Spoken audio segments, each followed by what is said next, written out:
the functions of Golgi complex.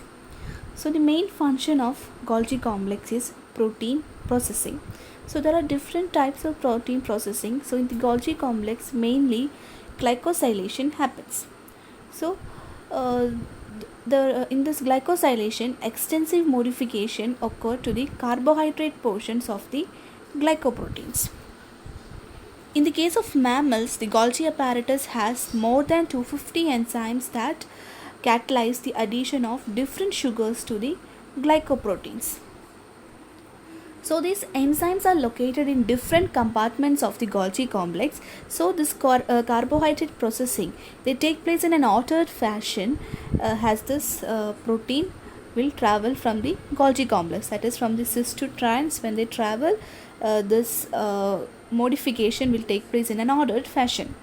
So the newly synthesized soluble and membrane glycoproteins will pass through the cis and the medial cisternae, and while they are passing through this cis and the medial cisternae, most of the mannose residues, they are removed from the core oligosaccharides, and instead of that, other sugars are added by the various types of glycosyl transferases. So the sequence in which the sugars are incorporated into this oligosaccharide is determined by the spatial arrangement of specific glycosyl transferases that come into contact with this protein. So as they move from the cis to the trans, different types of sugar residues are added by glycosyl transferase, and this sequence will depend upon the spatial arrangement of this glycosyl transferases. So for example, the enzyme sialyl transferase, their function is to place a sialic acid at the terminal position of the chain in animal cells, and it is localized in the trans end of the Golgi stack. Both N-linked and O-linked glycosylation is found in Golgi complex. So this N-linked glycosylation, they happen to the lysosomal proteins. So apart from the removal of the mannose residues, these lysosomal proteins, they are modified by mannose phosphorylation.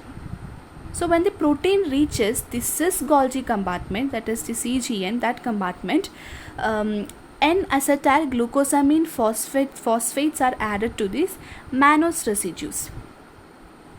And then N-acetyl glucosamine group, they are removed from this oligosaccharide, and leaving behind mannose 6-phosphate residues on the N-linked oligosaccharides.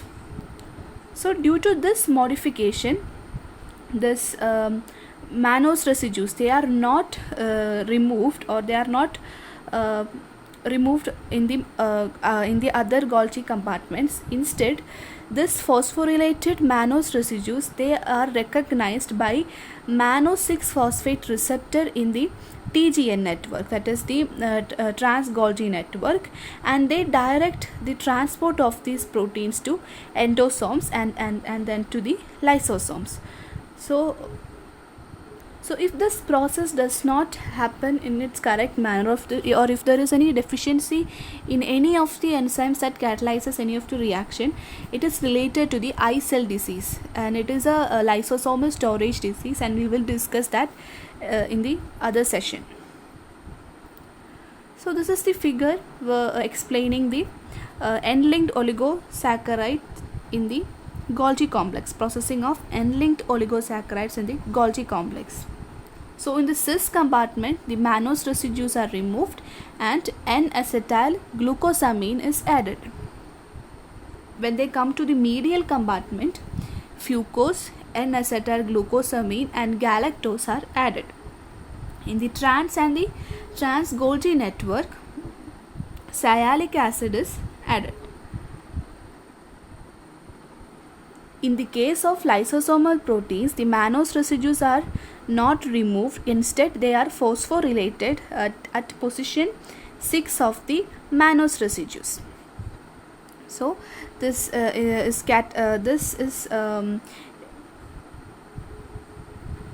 the first step in the processing. After that, N-acetyl glucosamine phosphates are transferred to this mannose residues, and then this N-acetyl glucosamine group is removed, leaving a mannose 6 phosphate. So actually the lysosomes or the endosomes are having receptors for this mannose 6 phosphate, and that is how they are directed to these lysosomes. The next function is O-linked glycosylation. So for N-linked, we saw two examples, that is to the lysosomes and then the sialic acid. Next we will discuss O-linked glycosylation. So in this case, the proteins are modified by the addition of carbohydrates to the side chains of acetylserine and threonine residues. So these modifications also take place in this Golgi compartments by a sequential addition of single sugar residues. So for example, the proteoglycans, they are very important components of the extracellular matrix, and they are an example for extensive O-glycosylation. Their processing happens in the Golgi apparatus, and they involve the addition of about 100 or even more carbohydrate chains to the polypeptide, and with each chain they consist of up to 100 sugar residues that are further modified by the addition of sulfate groups. So this is the figure showing the structure of proteoglycan. So in the case of proteoglycan, they are an example for extensive O-glycosylation, and 100 or even more carbohydrate chains are added to that polypeptide, that is chain consists of up to 100 sugar residues, and they are further modified by the addition of sulfate groups. The next function is lipid and polysaccharide metabolism. The proteins and lipids and even polysaccharides, they are transported from the Golgi complex to their final destinations through the secretory pathway. So what happens is that the proteins are sorted into different types of or different kinds of transport vesicles, and they bud from the TGN, and they are delivered to their appropriate cellular locations. So some proteins are carried to the plasma membrane, some are to the endosome, some are to the intermediate compartment, some are to mitochondria. So that will depend upon the type of vesicles they form. Some proteins are also secreted from the cell, and they are destined to other destinations, but mostly they are destined to the intracellular destinations. So these proteins can be transported from the Golgi apparatus in three routes. So the simplest route is the direct transport, that is direct proteins will bud off from the TGN and they will reach to the plasma membrane, and then they are continuously secreted from the cell. The other pathway is that the proteins, they can be incorporated into the endosomes. So they are also recycling pathways, like some proteins, they may come from the plasma membrane back to the TGN, so they are recycled back through recycling endosomes. So that is another type of transport. And in some cells, they also possess a distinct regulated secretory pathway in which the proteins are secreted in response to environmental signals. For example, the release of hormones from the endocrine cell and the release of the digestive enzymes, all these are environmental signals. So they can also be regulated by that or transported by in response to the environmental stimulations. So these proteins are sorted into these vesicles, that is they are packaged into immature secretory granules in the TGN network, that is the trans-Golgi network. So due to the acidic pH, that is about 6.4 of the TGN compartment, these proteins, they will selectively aggregate within the TGN, and these proteins can further condense within this immature secretory granules, and this condensation will help them develop into mature secretory granules.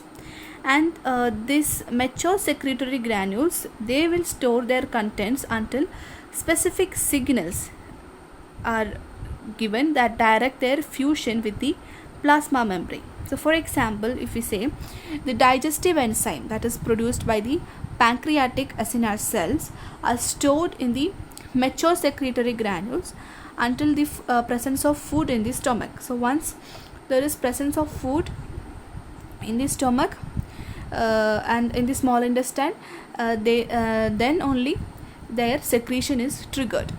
So like that they are stored until they will receive the specific signal for their secretion.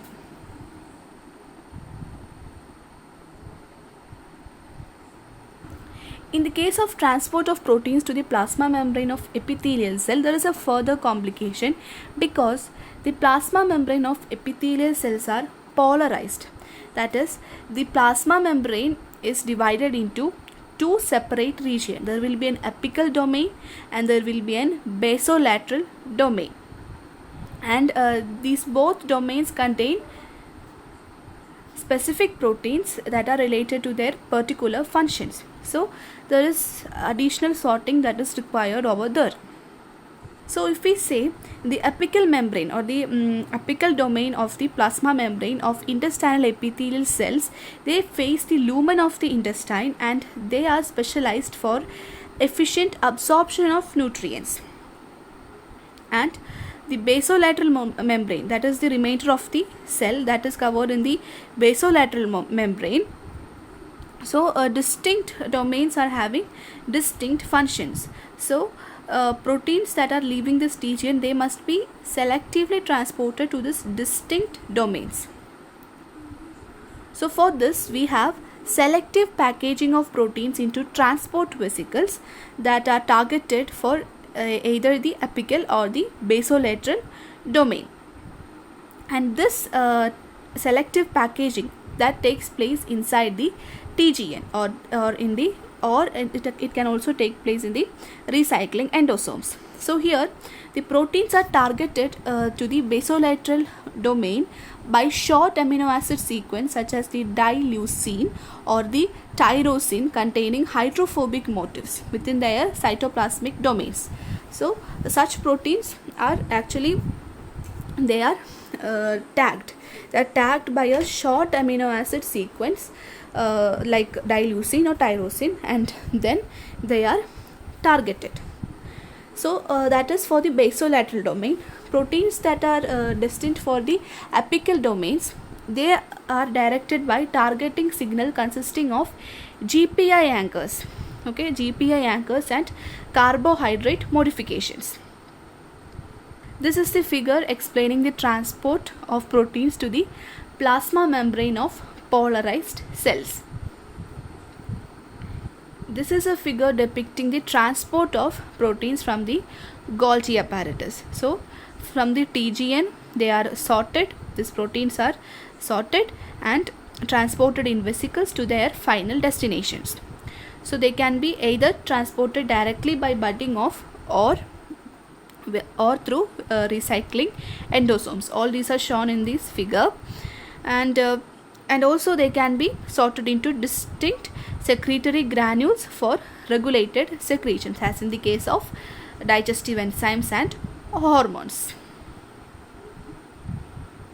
This is the TGN. From this the proteins are coated into the vesicles and they are budding off, and some fuse with the endosomes and form lysosomes, some fuse with recycling endosomes and they are destined to the plasma membrane, some directly end up to the plasma membrane, or some are actually stored as immature secretory granules and then they become into mature secretory granules, and upon any environmental signal they are triggered and released.